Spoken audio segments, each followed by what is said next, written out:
Nicola Crocetti, Goffredo Fofi e Andrea Cortellessa. Grazie a tutti.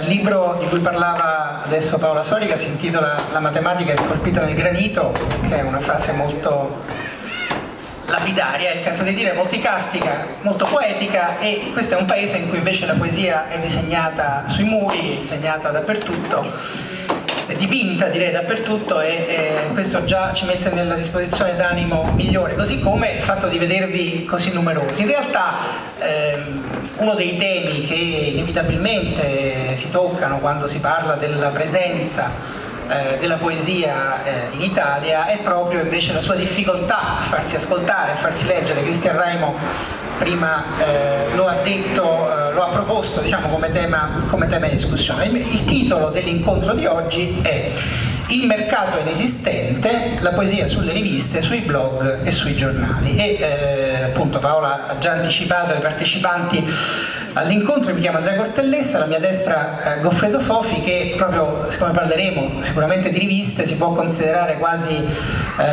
l'inventore recente, almeno negli ultimi decenni, della forma rivista, e forse il demiurgo di riviste più instancabile che abbiamo.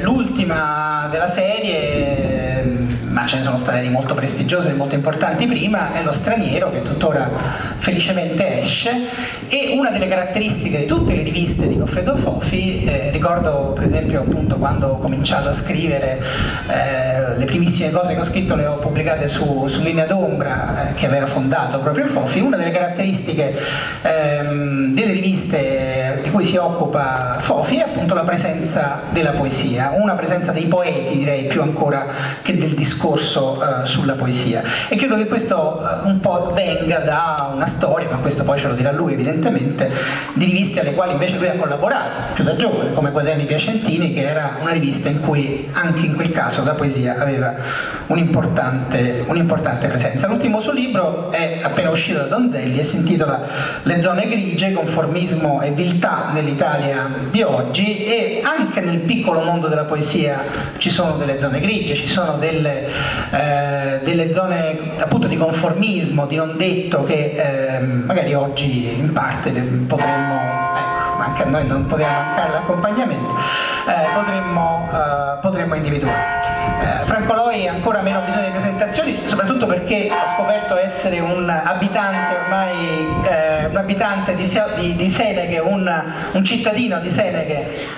Negli ultimi anni è stato presente a quasi tutte le edizioni del Capodanno dei Poeti, ma è uno dei nostri maggiori autori, e io ricordo il primo libro in dialetto, Stroleghe, che è uscita in Audi nel 75, fu così innovativo, così importante, che benché appunto alle spalle Loi avesse all'epoca questa raccolta, più forse una raccolta in italiano che era uscita precedentemente, una plaquette in lingue che era uscita precedentemente, no? Era uscito l'anno prima qualcosa, no? No. Prima è stato i Cart, che era in milanese, poi è uscito Poesie d'amore, ma non erano in italiano, c'era solo il titolo, e poi dopo è uscito Stroleghe. Però appunto, pur avendo una storia breve di poeta che aveva appena esordito, 3 anni dopo Stroleghe, Pier Vincenzo Mengaldo, che fece la famosa antologia, anche di antologie magari parleremo, uno strumento classico insomma per la conoscenza della poesia contemporanea, Pier Vincenzo Mengaldo concluse la sua bellissima antologia, storica antologia Poeti italiani del Novecento, uscita nel 78 appunto nel nome di Franco Loi, che allora era un esordiente, quindi cosa che denota appunto l'apertura che anche la critica più autorevole, almeno in quel periodo, faceva ai giovani autori. Nicola Crocetti l'avete conosciuto ieri, ma anche lui appunto è un protagonista del mondo della poesia, se non altro per la rivista Poesia, che è nata nel 1988, ma giustamente ieri ci ricordava Nicola che qualche anno prima, nel 1981, quindi quest'anno si sono festeggiati 30 anni, aveva fondato la casa editrice che porta il suo nome, che è una casa editrice importantissima, che ha pubblicato, ha scoperto, si può dire, molti dei maggiori autori di oggi, e tra l'altro in qualche misura ci mostra uno dei paradossi, una delle caratteristiche più anche problematiche della poesia in Italia, cioè il fatto che oggi forse la poesia migliore, i poeti migliori, gli autori migliori si leggono presso i piccoli editori, presso gli editori che fanno magari fatica a trovare una distribuzione adeguata, gli editori che fanno fatica a sopravvivere proprio in termini materiali, mentre invece si ha l'impressione, forse a torto, che la grande editoria, le grandi collane storiche, lo Specchio di Mondadori, la collana bianca di Einaudi, la collana verde di Garzanti, facciano più fatica a intercettare i nuovi valori, i nuovi autori, e spesso appunto pecchino un po' di conformismo. Crocetti da questo punto di vista invece ha dimostrato come l'apertura al nuovo, l'apertura ai giovani autori, a partire appunto dalla rivista, ma poi anche nelle sue edizioni, è una componente indispensabile proprio perché la poesia resti in vita. Non può essere semplicemente un repertorio di stelle fisse, non può essere un repertorio di classici contemporanei, ma deve essere una lingua che si rinnova costantemente, e Nicola sicuramente ha dato un contributo fondamentale a questo. Io la piccolissima introduzione che volevo fare a questo nostro incontro di oggi, volevo partire da una citazione di James Joyce. Alla fine del ritratto d'artista da piccolo, il ritratto d'artista da giovane, Stephen Dedalus, l'eroe giovane, appunto, il giovane eroe intellettuale di Joyce, dice a un amico: tu mi hai chiesto cosa farei e cosa non farei, te lo dirò cosa farò. Non servirò quello in cui non credo più, sia che si chiami la mia casa, la mia patria, la mia chiesa, e cercherò di esprimermi in qualche codice di vita o di arte più liberamente che potrò e più interamente che potrò, usando per mia difesa le sole armi che mi concedo di usare: silenzio, esilio, astuzia. Ecco, queste tre parole, silenzio, esilio, astuzia, sono state in qualche misura il credo dell'artista modernista, dello scrittore del Novecento. Di recente Vittorio Giacopini, che è uno scrittore che Goffredo Fofi conosce bene, le ha impiegate per raccontare la storia di uno dei più enigmatici autori del Novecento, appunto, di cui non sappiamo neanche il nome di battesimo, B. Traven, in un libro che ha pubblicato Fandango che si intitola L'arte dell'inganno. Traven era uno scrittore di cui non sappiamo nulla, e Giacopini in realtà non fa altro nel suo libro che interrogarsi su quale può essere stato il segreto della sua esistenza. Una delle poche cose che sappiamo è che Traven per tutta la vita, soprattutto nella seconda parte della sua vita, ha combattuto una guerra silenziosa, una guerra clandestina contro che cosa? Contro la comunicazione, contro la stampa, contro l'informazione. Aveva individuato nell'informazione, nella stampa, nella doxa per così dire, i mostri della contemporaneità, i mostri della modernità, quelli che informano su tutto, danno informazioni su tutto, ma in realtà appunto equiparano tutto, schiacciano tutto, appaiano tutto e in effetti e in sostanza occultano tutto. E anche nel mondo della letteratura lo sappiamo, le figure degli autori, anche dei giovani autori, qualche volta diventano dei personaggi, delle icone, si sostituiscono alla loro opera e in qualche misura finiscono per occultarla.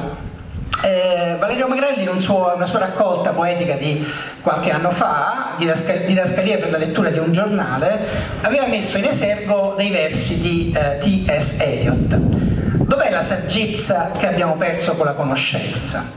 E dov'è la conoscenza che abbiamo perso con l'informazione?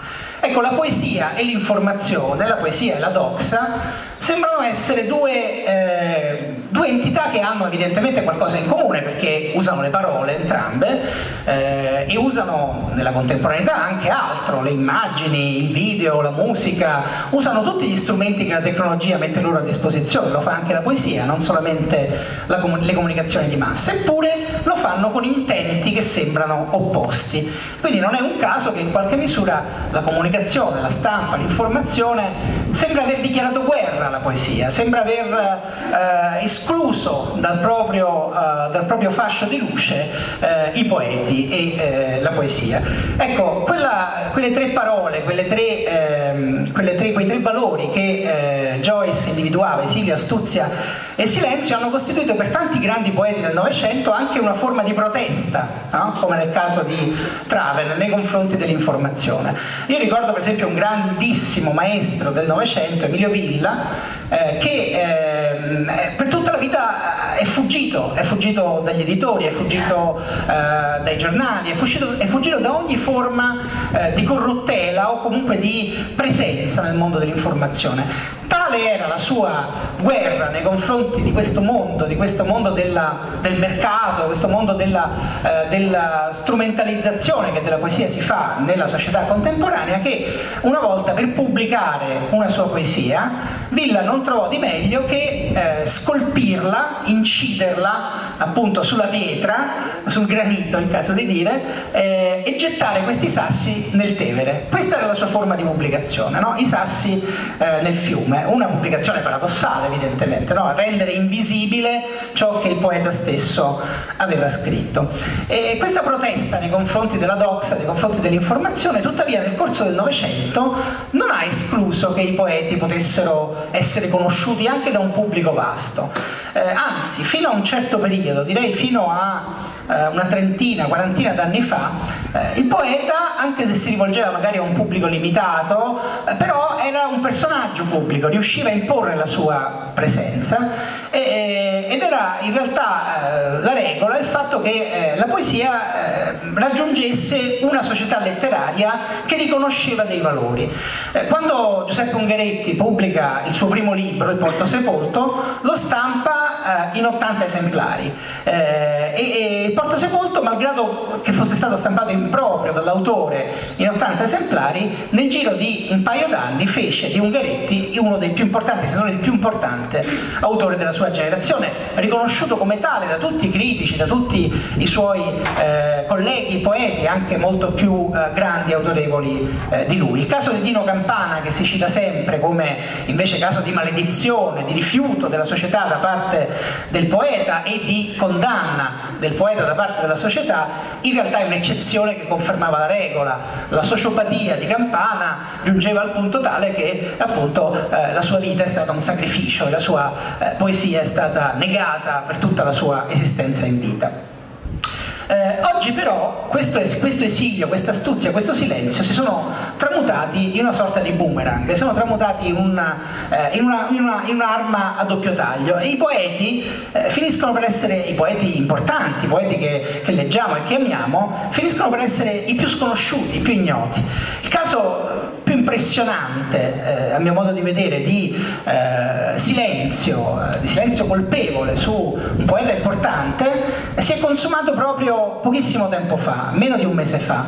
Il giorno di Ferragosto è morto, dopo una lunga malattia, morto giovane, a poco più di 50 anni, un poeta che tanti giovani poeti considerano un maestro, un poeta che sicuramente ha un suo posto nella scrittura, nella storia o nella cronaca, se volete, della poesia contemporanea, Giuliano Mesa. Molti di voi forse non hanno mai sentito questo nome, ma non è colpa vostra, perché Giuliano Mesa è un poeta che per tutta la vita non è stato pubblicato dai grandi editori, non è stato pubblicato dalle collane, neanche da quelle appunto dei piccoli e importanti e coraggiosi piccoli editori, non è entrato in quasi nessuna antologia, nessuna rivista, nessun giornale ha mai parlato di lui, e ha avuto anche la sfortuna, o forse quasi l'oltranza, appunto di sfidare il silenzio morendo il giorno di Ferragosto. Fatto sta che nessun giornale italiano ha pubblicato la notizia della sua scomparsa, mentre invece in rete i giovani poeti che hanno guardato in questi anni alla poesia di Mesa come a una poesia importante, una parola dalla quale prendere esempio, hanno commemorato questa figura, ne hanno parlato a lungo, si sono presi il compito di ricordare quest'autore e di pubblicare i suoi testi. Ecco, io vorrei lanciare a Fofi, a Loi, a Crocetti un po' questa prima provocazione, questo primo spunto. Tutti noi facciamo del nostro meglio perché i valori della poesia, i bravi poeti, gli autori che consideriamo importanti vengano conosciuti dal pubblico. In fondo tutte e tre, ciascuno di noi nel nostro campo abbiamo cercato di fare questo. Prima non ricordavo una cosa importante per quanto riguarda Loi, e cioè il fatto che per tantissimo tempo è stato uno dei pochi autori italiani che regolarmente ha recensito i suoi colleghi, ha recensito soprattutto i giovani poeti, spesso gli autori in dialetto, proprio sul Sole 24 Ore, il giornale di cui si parlava poco fa. Ed era questo appuntamento con la rubrica di Loi sicuramente uno dei momenti in cui la poesia aveva una sua visibilità appunto nel circuito dei media più importante. Ecco, oggi abbiamo l'impressione che invece questo spazio si sia molto ridotto e che soprattutto, come dire, coloro che vi accedono lo fanno quasi casualmente, non si capisce spesso quali sono, per quali motivi alcuni autori, alcuni poeti accedono al circuito dei media e altri no. Pochi mesi fa, un paio di mesi fa, Paolo Di Stefano sul Corriere della Sera lanciava questa provocazione, diceva: ma in fondo tutti sappiamo che, facendo un paragone tra i giovani narratori o tra i narratori anche più affermati e i loro coetanei poeti, in Italia i poeti sono più preparati, più appassionati, sono migliori da tutti i punti di vista, eppure il loro nome è un nome che quasi nessuno conosce. Io ho ricordato il caso emblematico di una petizione che qualche tempo fa, un anno fa circa, quando ci fu la proposta di legge il divieto sulle intercettazioni, la cosiddetta legge Bavaglio, gli autori Einaudi, gli autoproclamati autori Einaudi, fecero un manifesto, una lettera aperta ai giornali in cui protestavano naturalmente, vibratamente e commendevolmente contro questa legge tremenda.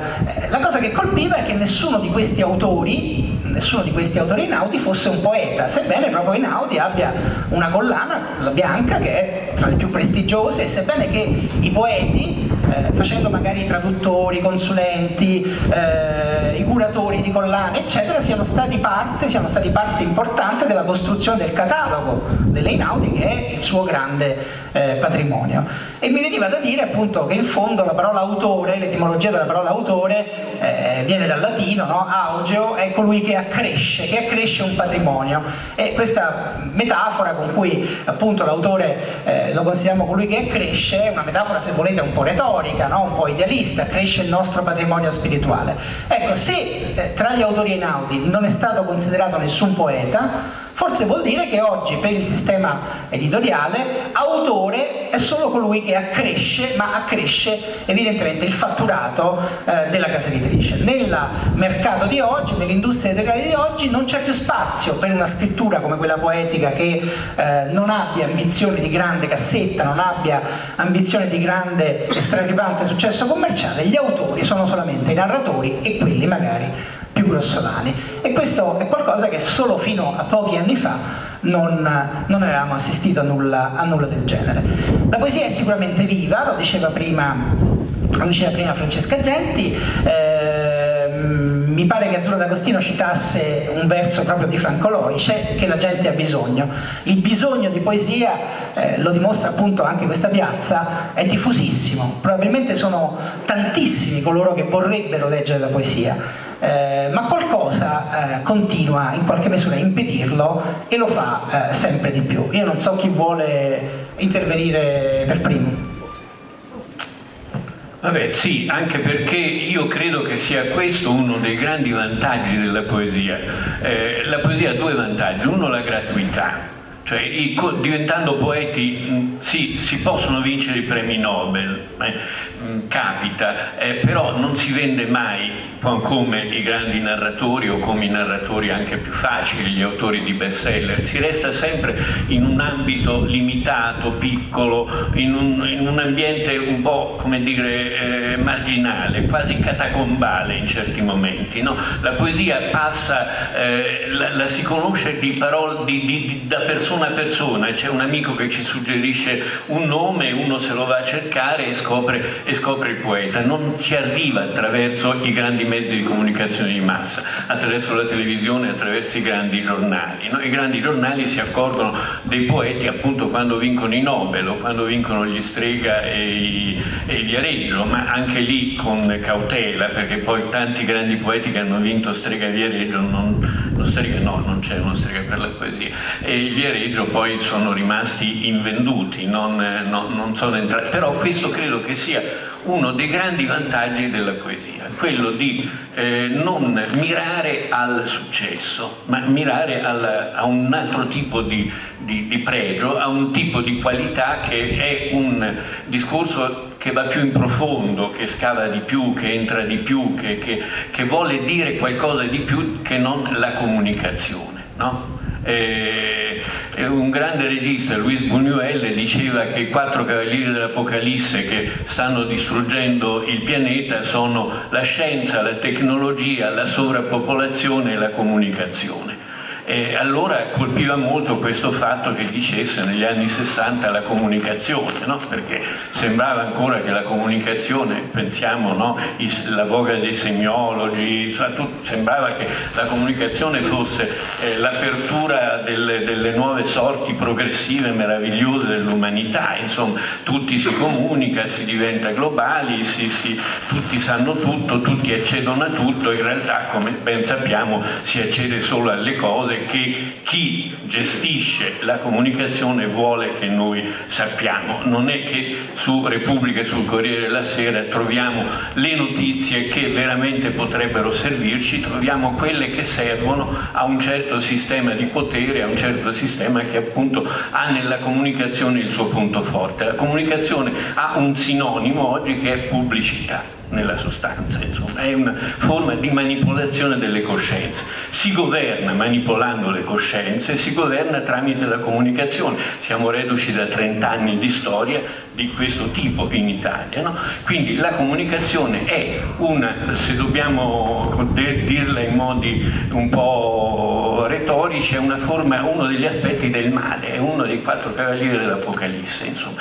Quindi qualcosa che non ha quello come scopo immediato, quello di parlare a tutti, ma quello di parlare pian piano alle persone giuste, di trovare la possibilità di incidere nelle coscienze, è qualcosa che non può essere inserito in questo grande meccanismo, deve avere un altro percorso, deve avere un'altra sua storia, così come l'hanno avuta, che ne so, i primi cristiani, come l'hanno avuta i primi bolscevichi, cioè non sono cose che nella storia per fortuna ritornano e si ripercuotono.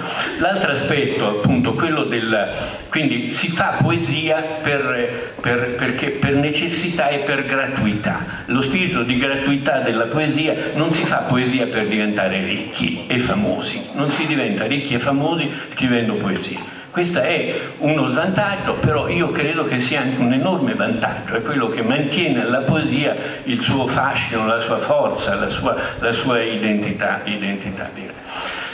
Io credo che la poesia abbia anche un suo posto, parlo per me perché facendo le riviste, come tu dicevi, io sono, diciamo, un poeta fallito. A 20 anni scrivevo poesie, l'ho mandata al poeta che mi piaceva di più allora, che era Vittorio Sereni, mi ha risposto 7 mesi dopo con una lettera di 4 pagine di consigli, dopo la quale non ho mai più scritto un verso, perché ho capito che era un lavoro, che era qualcosa, no? Che non era l'ispirazione, non era l'afflato lirico, non era lo sfogo, ma che era qualcosa di molto diverso, era una ricerca formale e una ricerca anche di idee, di modo di dire le cose che avesse un'intensità, una pregnanza, una forza che la comunicazione normale per l'appunto non aveva. Però sulle riviste che ho fatto, dai quaderni piacentini a oggi, le poesie hanno sempre avuto un grosso spazio, anche se queste riviste sono state sostanzialmente delle riviste,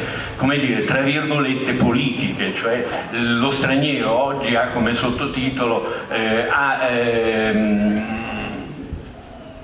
scienza, cultura, arte, società, cioè troppe cose, no? La poesia c'entra, ma come un pezzetto dell'arte, quindi non è che c'è un grande spazio possibile nel momento in cui ci si occupa di che cosa succede in Africa, della politica italiana, delle migrazioni, eccetera, eccetera.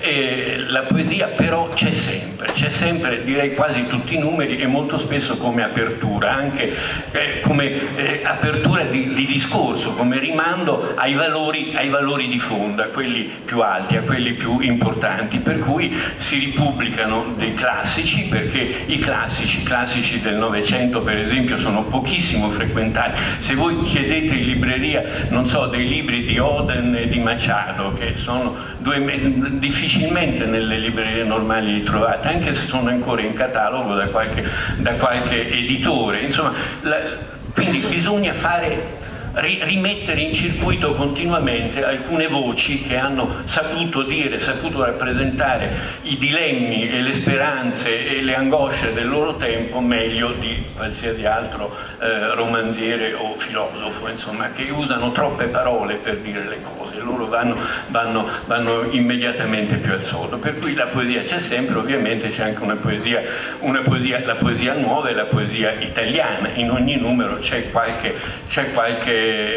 insomma, è chiaro che nel corso, cioè, io ho cominciato a occuparmi di riviste, ecco, vi racconto questa cosa. C'era una scrittrice americana che io ho amato moltissimo, l'ho anche conosciuta, Grace Paley, che ha scritto dei bellissimi racconti brevi. Il più famoso, una raccolta si chiamava Enormi cambiamenti all'ultimo minuto, e parlava di piccole cose della vita quotidiana, brevi racconti. Ha scritto una poesia per me esemplare che cominciava con questi versi: volevo scrivere una poesia e invece ho fatto una torta. Ecco, a me è successo un po' la stessa cosa, volevo scrivere delle poesie, invece ho fatto delle riviste, ho fatto qualcosa che mi sembrava più alla mia portata, perché come poeta sarei stato una frana o un serie C, D, E, F, non lo so che cosa, e invece a fare le riviste, siccome pochi le sanno fare, ho imparato bene a farle e credo che lì posso dare un contributo migliore, no,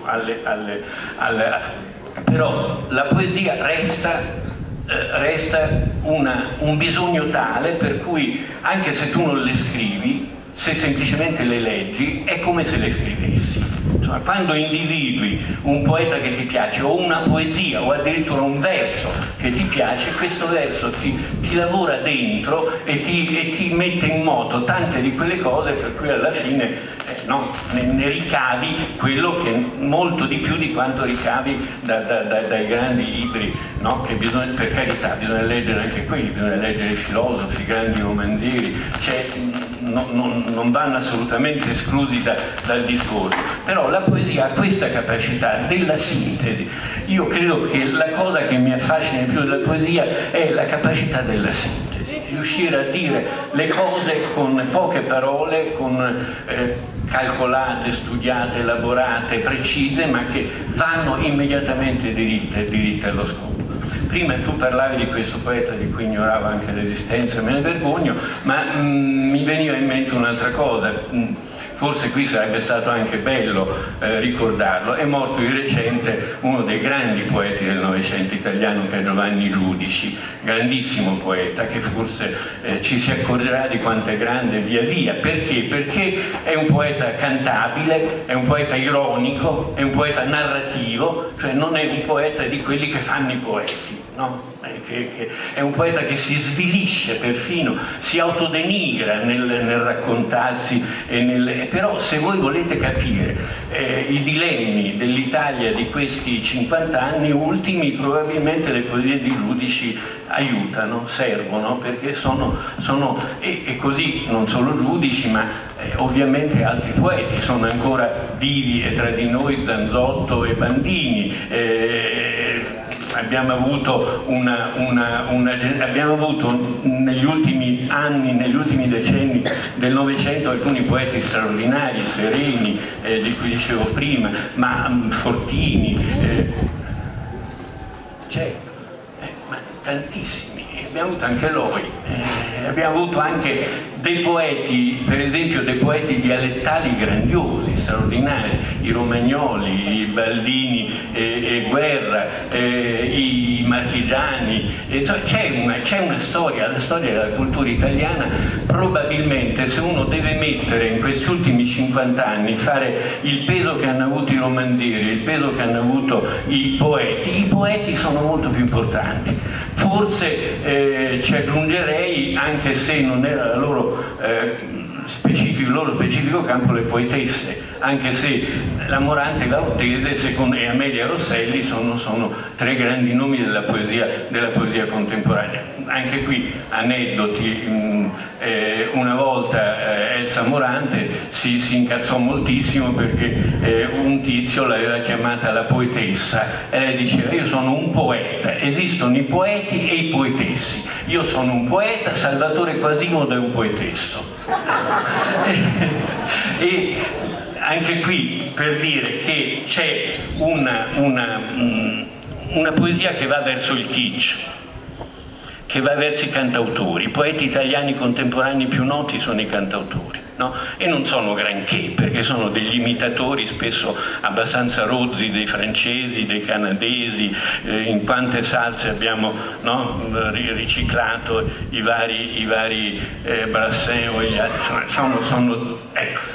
Quasimodo era un po' in questa linea, insomma, era la linea dei poetessi. I poeti però ne abbiamo tantissimi, insomma, forse ogni generazione dovrebbe rifare una sua antologia nuova, no?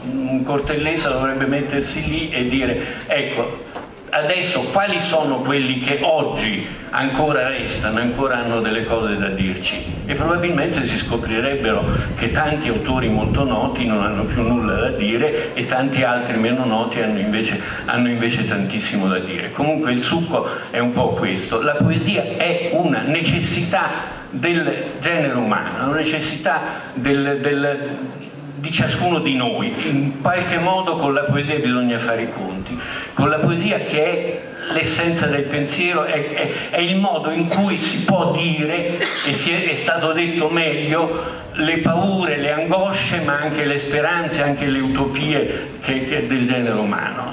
Le cose che ha detto la poesia, solo la poesia è riuscita a dirle così bene e a esprimerle così bene, ma anche, direi, momento per momento, epoca per epoca, perché c'è una poesia che sembra atemporale, poi la vai a rileggere e dici: no, ma questa qui è una poesia degli anni 50, non può che essere degli anni 50, interpreta le tensioni, i problemi di quell'epoca come altre, no? E non di altri momenti.